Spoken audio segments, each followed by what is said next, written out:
Quero começar rapidinho, nós vamos falar daqui a pouquinho sobre como resolver conflitos. Mas enquanto eu estava ali, eu pensei, eu vou contar bem rapidinho um pouquinho do meu testemunho, da minha vida. Porque hoje, eu sou casada com o pastor Eibe, somos casados faz 32 anos, nós temos 3 filhos, 2 netinhos, abençoados. Todos os nossos filhos servem ao Senhor e temem ao Senhor, e nós temos um relacionamento muito próximo com todos os nossos filhos, uma amizade mesmo, e eu vou contar um pouquinho como que isso foi construído, porque família não se torna uma família abençoada do nada. Do nada a minha família é abençoada. Não.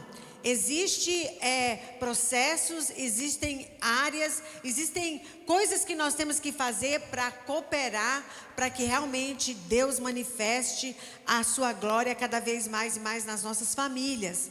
E família nunca é um assunto demais, nós sempre estamos aprendendo. Por quê? Porque nós não somos perfeitos, não existe família perfeita, mas nós estamos num processo de construção, de aprendizagem, e nunca é tarde demais. Você pode pensar assim, mas agora eu já sou velha e vou aprender sobre família.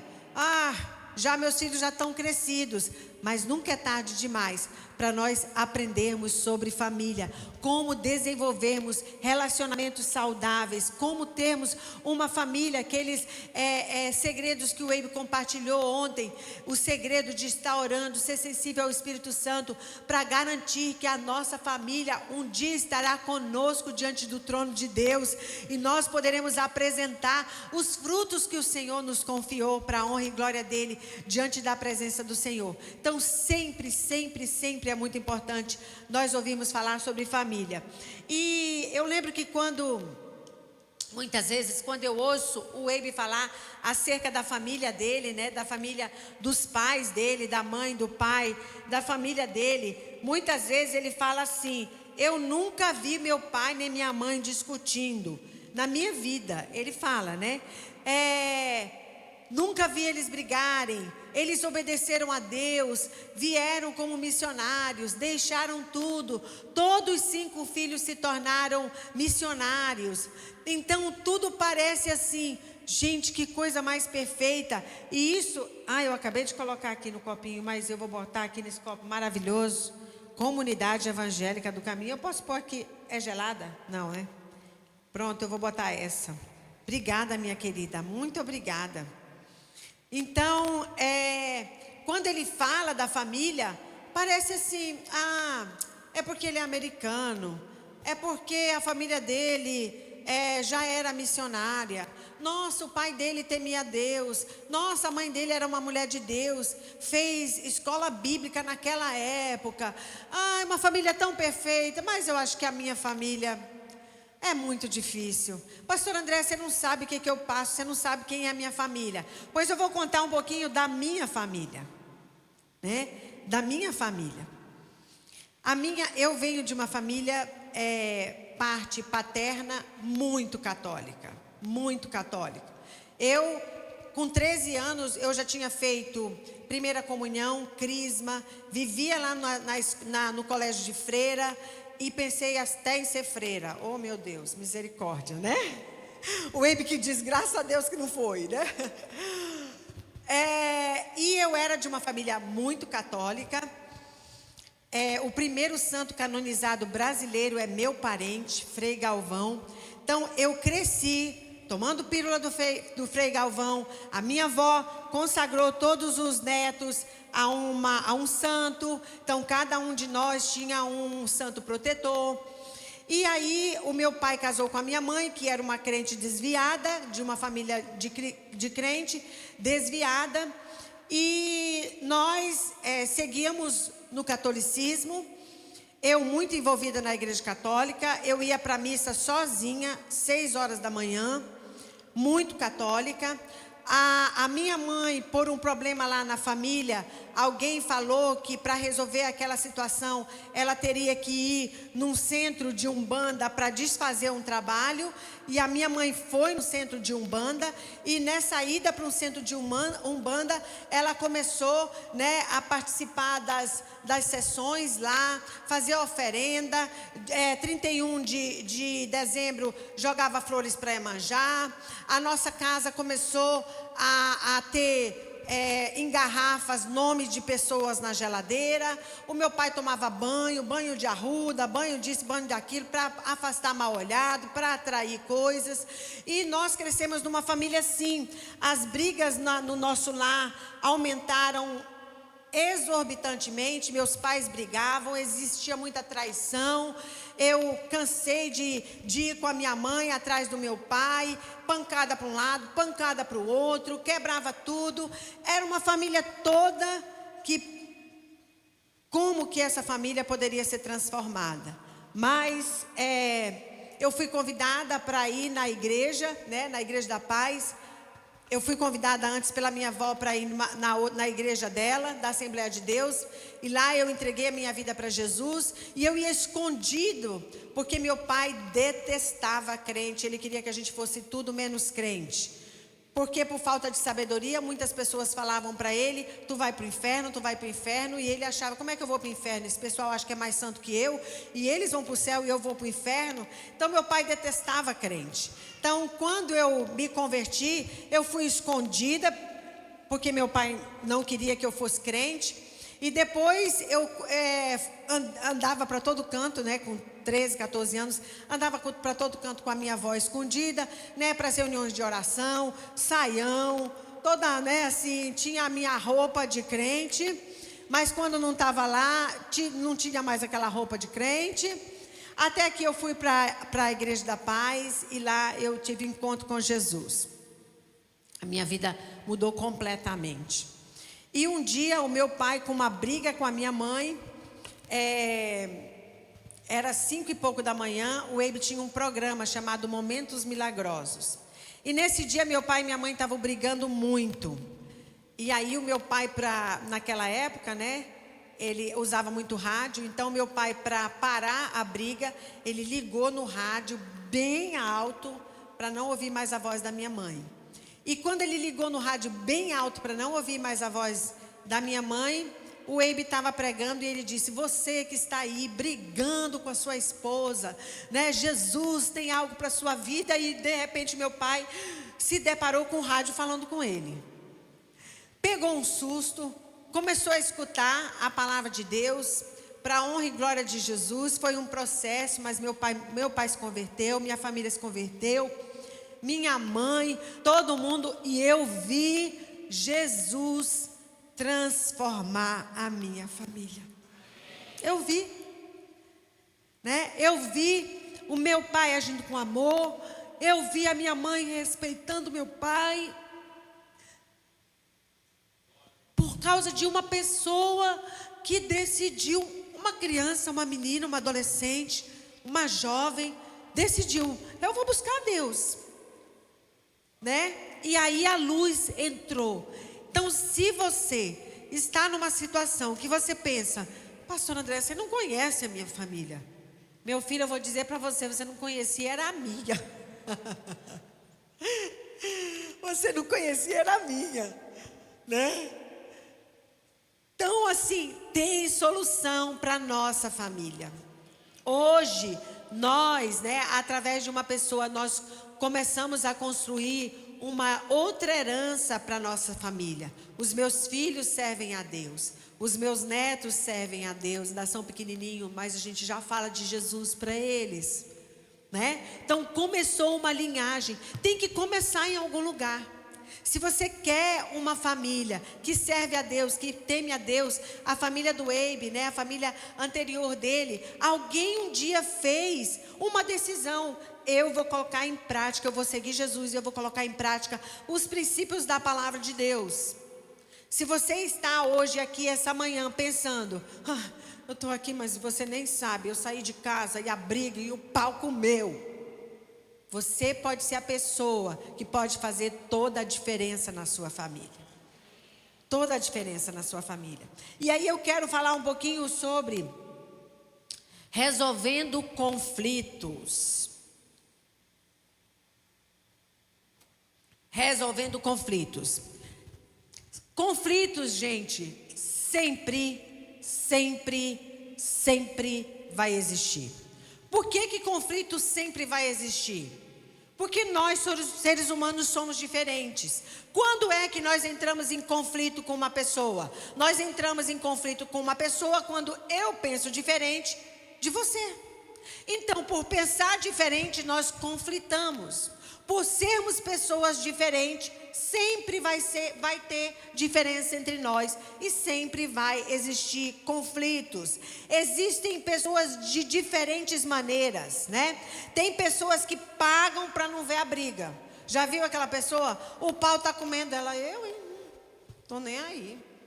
Mas, eu não quero saber de nada, não quero ver a briga, né? Tem pessoas que se jogam na briga, não pode ver uma briga. Às vezes a briga não é nem com ela, mas ela se mete lá, que ela quer o que está acontecendo aí, não é nem com ela, né? E ela tenta separar a briga, se mete na briga, fala com a pessoa que está brigando. Tem pessoas que gostam de conflito. Tem pessoas que, ao se ver diante do conflito, ela começa a chorar. Começa a chorar. O que é isso? São pessoas diferentes. Mas conflito sempre vai existir. E não foi diferente com a palavra de Deus. A palavra de Deus nos mostra conflitos. Deus não esconde que em sua palavra, mesmo aqueles apóstolos, pessoas que a gente admira, que são exemplos para nós, elas tiveram conflitos. Deus não esconde isso. E é diante de um conflito desse, não é nem no Antigo Testamento, é no Novo Testamento, quando Jesus já tinha vindo. Nós vamos analisar um conflito e o que aconteceu. Gente, conflito acontecia até entre os discípulos. Você imagina que antes de Jesus fazer a Santa Ceia, sabe aquele quadro da Santa Ceia que você vê todos os apóstolos, todos sentados ao lado de Jesus, com aquela cara de santo, o João encostado em Jesus, o Pedro. Gente, depois da Santa Ceia começou uma briga. Olha lá, é impressionante. É um brigando, quem vai ser o maior, quem não vai ser, bababá, aquela coisa, brigando depois da Santa Ceia. Agora imagine, depois de cearem com Jesus, começa uma briga. Mas o conflito que nós vamos analisar e quais foram alguns princípios que foram usados para resolver esse conflito, que são princípios que nós podemos aplicar para as nossas vidas, está no livro de Atos, Atos 15.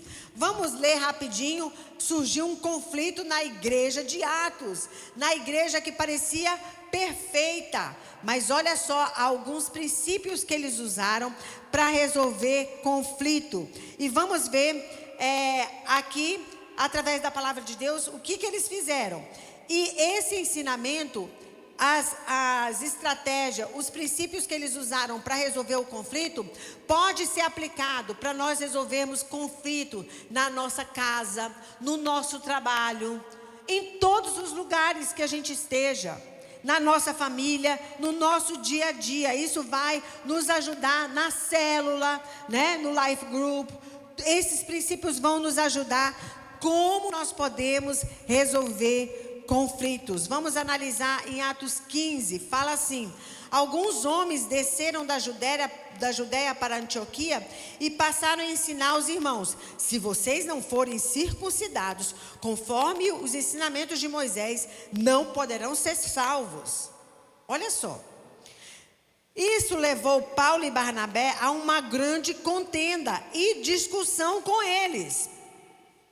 Olha só, Um dizia, se vocês não forem circuncidados, vocês não vão ser salvos. O outro dizia, não. Começou um conflito tão grande que poderia comprometer o evangelho. Poderia comprometer os ensinamentos de Jesus. Por quê? Porque alguns acreditavam que só eram salvos se eles obedecessem e praticassem a circuncisão. Os outros não. Aí seria o quê? Salvação por obras. Eu vou fazer algo para merecer a salvação.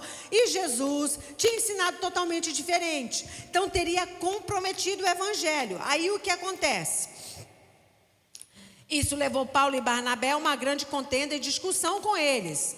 Assim, Paulo e Barnabé foram designados, juntamente com outros, para irem a Jerusalém, tratar dessa questão com os apóstolos e com os presbíteros.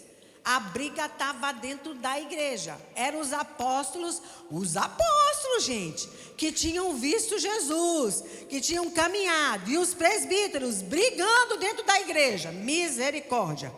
A igreja os enviou, então, a Bíblia fala que enviaram eles lá, enviou, e ao passarem pela Fenícia e por Samaria, contaram com os gentios que tinham convertido, e essas notícias alegraram muito a todos os irmãos, né? Então eles foram para lá, para resolver o conflito.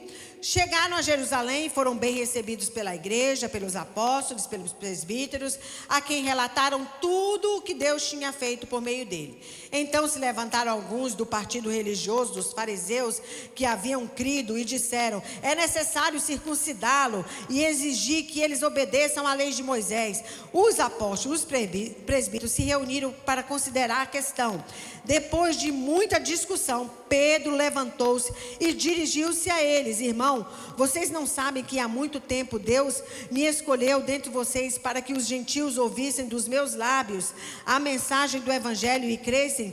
Deus, que conhece os corações, demonstrou que os aceitou, dando-lhes o Espírito Santo como antes os tinha prometido. Ele não fez discussão alguma entre nós, ele não fez distinção alguma entre eles e nós, visto que purificou os seus corações pela fé. Então, por que agora vocês estão querendo tentar a Deus, impondo sobre os discípulos um jugo que nem nós, nem os nossos antepassados conseguimos suportar? De modo nenhum. Cremos que somos salvos pela graça do nosso Senhor Jesus, assim como eles também. E aí vai. Mas alguns princípios que os apóstolos usaram para resolver esse conflito. Primeira coisa que eles usaram: não ignoraram que havia um conflito. Desculpa que eu li bem rápido por causa do tempo, senão não vou conseguir explorar os pontos, né? Primeira coisa que eles fizeram: não ignore conflito. Aconteceu uma situação, surgiu um problema, não faça de conta que não está existindo. Ah, deixa para lá,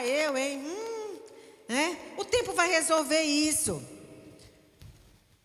Ah, tem 2 grupos, tem 2 pessoas, tem 2 irmãos, tem o meu filho, não estão se falando, um filho não está falando com o outro. Não, deixa isso, o tempo resolve isso.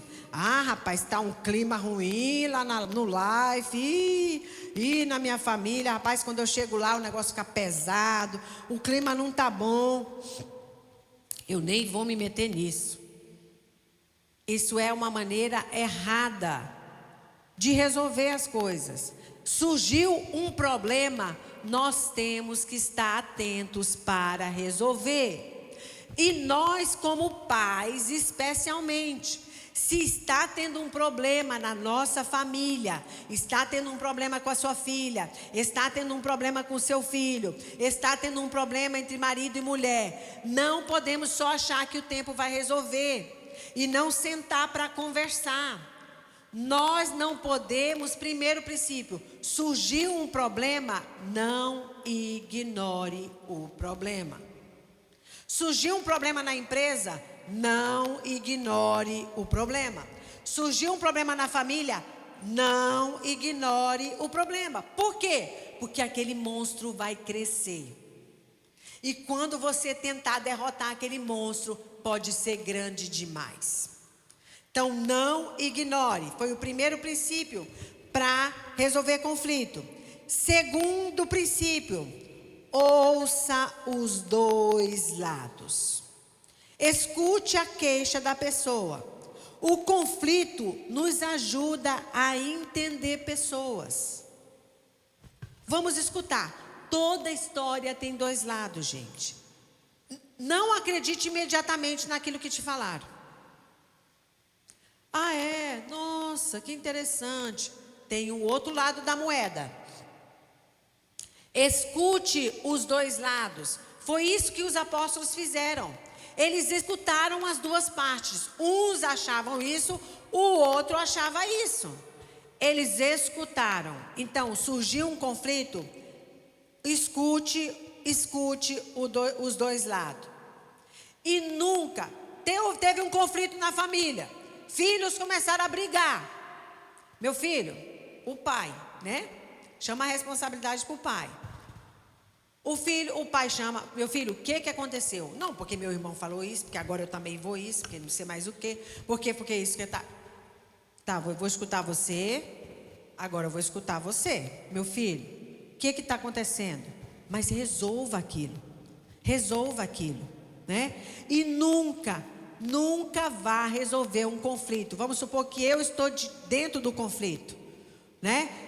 E aí, vamos supor que o Abe vem falar comigo, amor, o que é isso? Não, é por causa disso, eu acredito assim, né? Qual é a nossa posição como liderança? Nunca resolve o conflito atacando o outro. Isso é um princípio básico, gente, para o nosso casamento. Surgiu um problema, não vá, amor, por que você fez isso? Não vá logo dizendo, você sempre faz isso, você sempre é assim. O que é essa maneira? Você está atacando a pessoa, antes de escutar a pessoa. Então, nunca tente resolver um conflito atacando a pessoa. Sempre escute. Peraí, conflito é uma maneira que eu tenho para entender o que passa no coração do outro. Mas para que eu entenda o que passa no coração do outro, eu preciso escutar o ponto de vista dele. Às vezes ele está vendo de uma maneira que eu não estou vendo, né? Então, muitas vezes eu fiz errada no nosso casamento, né? Eu já ia atacando, não, Ebi, por causa disso. Tá, peraí, calma, não ataque. Ai, você sempre é assim. Nossa, isso é uma palavra que dói. Você sempre faz isso. Mas pastora André, ela sempre faz mesmo. Gente, mas se você ver no decorrer da vida, talvez realmente aquela pessoa fez muitas vezes aquela mesma coisa que você não gostou. Mas muitas vezes ela não fez. Então tente ter um outro olhar. Fala, amor, eu estou crendo que pela fé, em nome de Jesus, você não vai fazer mais isso. Mas eu estou surpresa que você tem tido uma constância fazendo isso. O que está acontecendo? Muitas vezes você não faz. Mas parece que agora sempre você... errei, né? Mas parece que agora você tem trazido essa queixa. O que está acontecendo? Não ataque a pessoa. Né? Então, assim, o que você pensa? Por que você está agindo assim? Eu fiz alguma coisa que te machucou? Porque, gente, homem e mulher pensam totalmente diferente. É impressionante. Nós pensamos diferentes. Se nós tivermos uma casa de 2 andares e eu saí do varal, peguei as roupas, dobrei e coloquei num cesto na ponta da escada, o marido passa 1000 vezes lá, ele olha para a roupa e fala assim, meu Deus, essa mulher, será que ela está fazendo um guarda-roupa aqui? Se uma mulher passar lá, a mulher sabe o que está fazendo aquela roupa ali. Passou uma mulher, ela vai olhar e vai pensar assim, mas é batata. Nós vamos pensar assim, essa mulher da casa, ela está esperando alguém passar aqui e carregar essa roupa para ela colocar nos guarda-roupa lá em cima. Isso é óbvio para nós. Mas é óbvio que essa roupa, eu não estou fazendo um guarda-roupa na ponta da escada. É óbvio que eu quero que alguém leve a roupa. E o problema é que muitas vezes aquilo é óbvio para nós e a gente acha que aquilo é óbvio para o homem. E a gente vê o homem passar várias vezes e aí aí vem aquele pensamento: ninguém me ajuda nesse mundo. Eu vou te dizer, eu já tirei essa roupa, eu já dobrei essa roupa, mas não tem um cristão na terra que carregue esse cesto lá para cima. Aí vem aquele pensamento, né? Quando vem aquele pensamento, aí já vai dando um pouco de raiva na gente. Pelo amor de Deus, mas será possível que esse homem não está vendo que essa roupa aqui é para levar lá para cima? Só que a gente não falou isso para eles. Mas você fala assim, mas é óbvio. Não é óbvio para os homens. É óbvio para nós, mas para os homens não é. Mas pelo amor de Deus, mas eu sei que parece assim, gente, 2 mais 2 é 4. Mas para os homens não. Aí do nada, né? Porque veio aquele pensamento, não tem um cristão nesse mundo que me ajude, que pega essa roupa, do nada, o marido desce todo feliz, amor, e aí? O almoço está pronto? Almoço? Ele pensou, porque é meio-dia, né? Olha aqui, você não sabe o que eu já fiz hoje. Eu já tirei a roupa, eu já dobrei a roupa, e não tem um cristão nesse mundo que me ajude. Ajuda, mas você ajuda em quê? Ajuda em quê? Peraí, essa mulher ficou doida.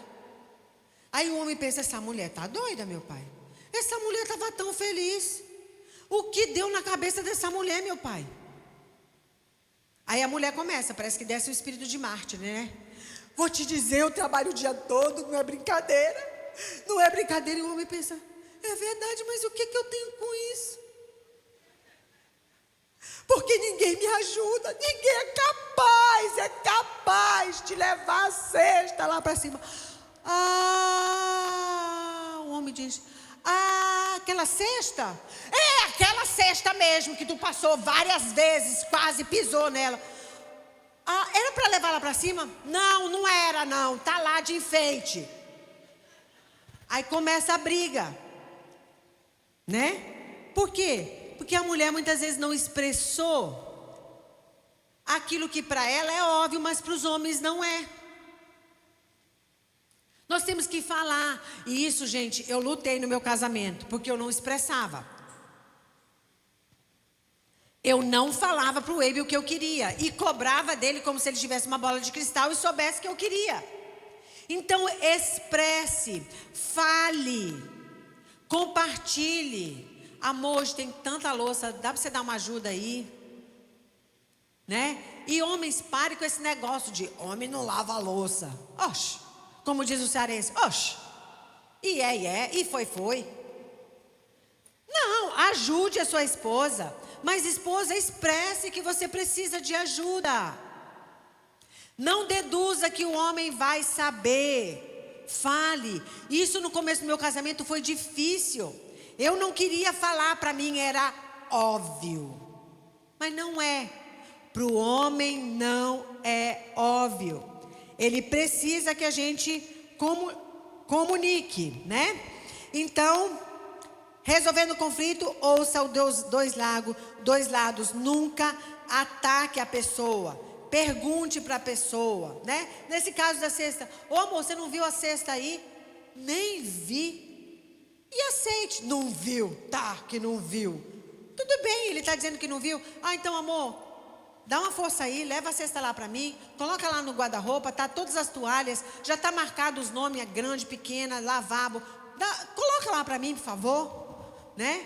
Você expressou. Então, comece sempre fazendo perguntas. Me explique, nunca use palavras agressivas. Você está tentando entender, nossa, interessante o seu ponto. Nossa, não tinha pensado nisso, né? Isso é uma maneira. Não entre naquela, lá vem você. Ô mulher burra, né? Cala a boca, seu abestado. Isso aí é fogo e lenha para queimar no conflito. Então tenha cuidado, escute com atenção o que a pessoa está querendo falar. A Bíblia fala que nesse conflito eles conversaram sobre os assuntos, escutaram as partes, o que cada um queria dizer. Escute, pergunte, converse. Você está vendo que seu filho está agindo diferente? Converse com ele. Resolver conflito muitas vezes vai investir tempo. Para mim, sinônimo de amor é tempo. Se você ama alguém, você vai dar tempo para aquela pessoa. A Bíblia fala que os apóstolos tiraram tempo para resolver o conflito. Eles fizeram um investimento financeiro. Mandaram 2 para lá. Quem pagou? A igreja. Alguém pagou isso. Para quê? Para resolver um conflito. Muitas vezes, para resolver conflito, nós precisamos investir, né? Dedicação, interesse de resolver o conflito. Às vezes está com conflito. Eu não consigo conversar com meu filho. Tire tempo, marque algo com ele. Algo que ele goste. Faça alguma coisa que ele goste. Não é assim, olha, tu vai para lá comer camarão e o menino não gosta de camarão, mas você gosta. Então não é assim. Invista em algo que ele vai gostar, né? Eu lembro uma vez, muitos anos atrás, meu filho era adolescente, o Ebi estava viajando e todo menino gosta de videogame, né? E aí meu pai tinha me mandado um recado, falado assim: Andréia, chegou aí em São Paulo uma feira de game, leva lá o Daniel. Aí o Ebi estava viajando e eu liguei pro secretário, eu falei assim: fulano, compra 2 tickets da feira de games para mim. Ele, feira de games? Falei, mas quem vai para a feira de games? Eu falei, o Daniel e eu. Ele falou, a senhora vai para a feira de games? Eu disse, tá bom. Menino, eu não sabia onde eu estava me metendo. Quando eu cheguei naquela feira de games, parecia que eu tinha entrado assim no Star Wars. Cada um era um jeito. E eu pensei, misericórdia. E aí eu e meu filho todo animado, mãe, a gente vai pra feira de game. Mãe, mas assim, eu vou assim, a senhora fica pra lá e tal. Aí, beleza. Às vezes a gente se encontrava e aí, tá muito legal, né? Aí eu ficava olhando, gente, né? Era assim, um narrando Minecraft, porque isso, porque aquilo, porque subiu, porque você desceu, porque não sei o quê. E eu ficava... Aí eu falei pro meu filho, mas é isso? Não, mãe, esse pessoal ganha muito dinheiro só para falar isso, para falar, porque desceu, que subiu, que saiu, que vai pro lado. Mãe? Que interessante. Aí ele entrou num jogo e eu fui caminhar, né? Cheguei lá, era aquele monte de jovens, né?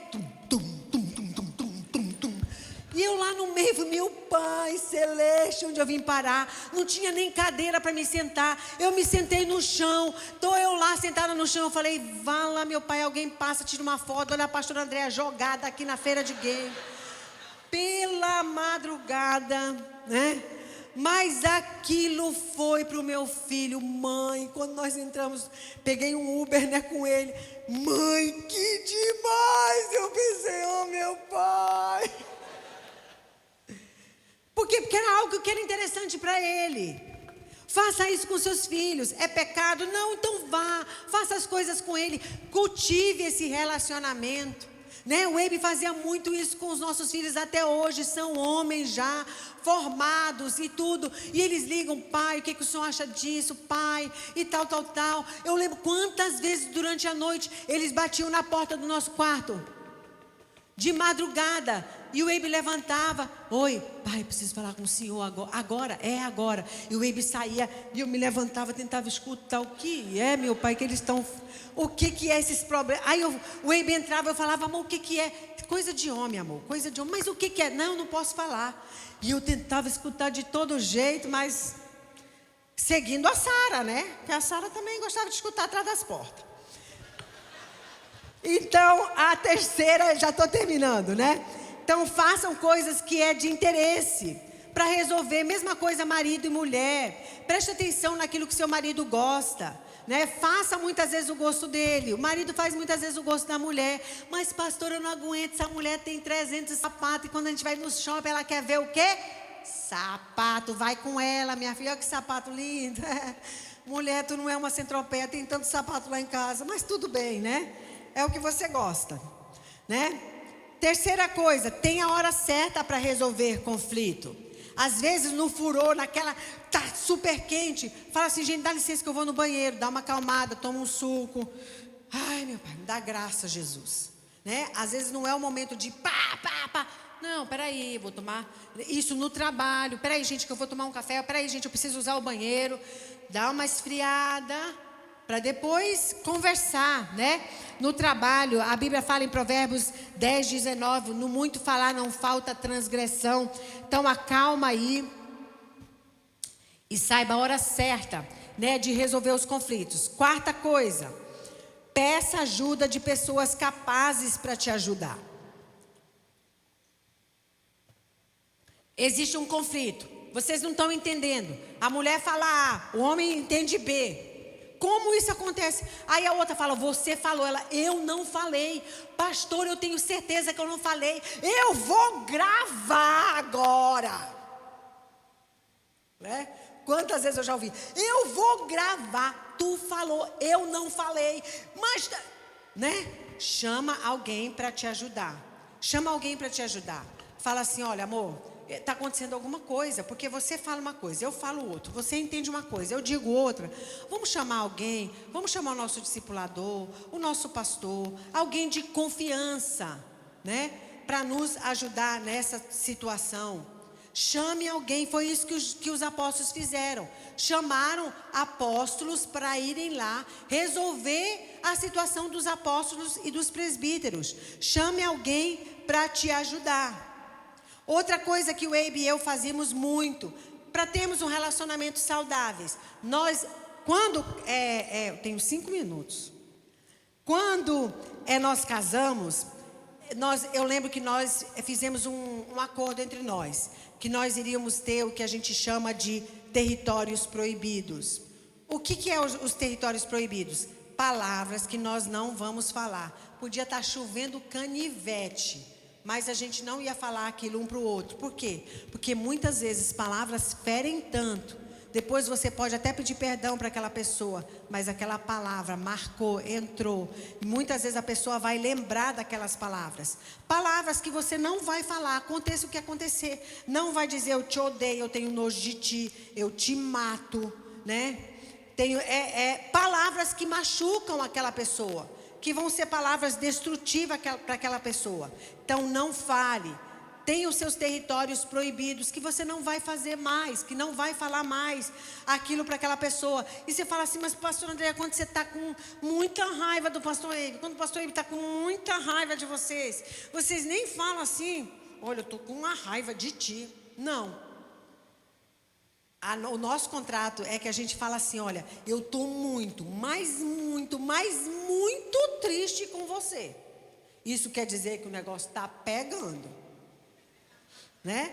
Mas a gente nunca fala, vou me separar de você, te odeio, minha vida é um fracasso, porque depois que eu casei com você. Essas palavras, gente, às vezes na raiva, na ira, a pessoa fala palavras que não é aquilo que realmente ela está no coração dela, e ela machuca profundamente outras pessoas, né? E aí, a quinta e última coisa, assuma responsabilidade para resolver o conflito. Veja que o Pedro se levantou. Alguém tem que se levantar e botar ordem no negócio. O Pedro se levantou e disse, gente, olha aqui. Tá bom, já escutamos esse lado, agora nós vamos dar o veredito. Vai ser assim, né? Tem pais que muitas vezes ficam inertes ao que está acontecendo. Saem de férias, começa uma briga no carro, um irmão com o outro. E o pai está lá dirigindo. Né? E o pau está queimando, está quebrando aí. Não, deixa aí. Não! Por que eu vou azedar a viagem de férias? Não, o pai tem que parar. Meu filho, o que aconteceu? Minha filha, o que aconteceu? Olha, assim. Vamos filtrar. O que a Bíblia diz sobre isso? E tal. Vamos fazer assim. Alguém tem que chamar a responsabilidade e resolver. Um filho fala de uma maneira grosseira com a mãe. Senhora, bate a porta. Não, o macho da casa, né, tem que chamar o rapaz e falar assim, rapaz, olha aqui, você respeite a sua mãe. Você não saia e bata a porta. Tem que dar ordem ali naquele local. Então, extremamente importante que alguém tome a responsabilidade. Geralmente os seres humanos são como 2 animais, gambá e tartaruga. O gambá é o quê? Aconteceu um problema, a pessoa sai contando para todo mundo sabe, e tudo, e espalhou para todo canto o fedor. A tartaruga, ela assim, entra dentro do casco, não quero nem saber, não falo nada, não estou nem aí, né? E o pior é que muitas vezes o gambá é casado com a tartaruga, não olhe para o lado. Tá bom? Então, vamos lá, filtre tudo pela palavra de Deus. Seja humilde também. Aconteceu um conflito, você errou, seja humilde para pedir perdão. Lá em casa, Deus é nosso testemunho. As duas palavras mais faladas, eu te amo, que a gente fala demais, mas a próxima é me perdoe. Eu errei, eu não fiz isso, me perdoe. Então, seja humilde. Então, todos esses são conselhos, né? São princípios que nós podemos aplicar. Para quê? Para que a gente tenha uma família em harmonia. Para que a gente tenha trabalho em harmonia. Para que a gente tenha uma casa em harmonia. Para que a gente tenha filhos em harmonia. E dessa maneira, nós vamos não somente ensinando os nossos filhos, mas nós vamos moldando os nossos filhos. Nós vamos moldando e demonstrando Jesus na nossa vida. Amém?